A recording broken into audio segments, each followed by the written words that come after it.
മുയലും തമ്മില് കൂട്ടുകാരായിരുന്നു. അങ്ങനെ ഇരിക്കെ ഒരു ദിവസം ആമയും മുയലും ഒരു ഫ്രണ്ട്സ് ആയിരുന്നു.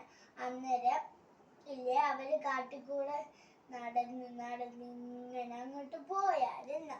അന്നേരം ആമ പറയുവാ, നമുക്കൊരു റേസ് വെച്ചാലോ, ആരാണത് ജയിക്കുന്നേ അവർക്കൊരു തത്തയെ സ്വന്തമായിട്ട് തരാന്ന് പറഞ്ഞ. കാട്ടിലെ മൃഗങ്ങൾക്ക് എല്ലാവരും പറഞ്ഞില്ല. അന്നേരം എല്ലാവരും റേസ് വെക്കാൻ തുടങ്ങി. റേസ് സ്റ്റാർട്ട് ചെയ്തതോ ആമ ചെറുകയായിരുന്നല്ലേ. മുയല് വേഗത്തിൽ ഓടിപ്പോയി. അന്നേരമാണെങ്കില് മുയല് വേഗത്തിൽ ഓടിപ്പോയി. ക്ഷീണിച്ച് ഞാൻ ഒരു മരച്ചോട്ടില് മുയലും കണ്ടിരുന്ന.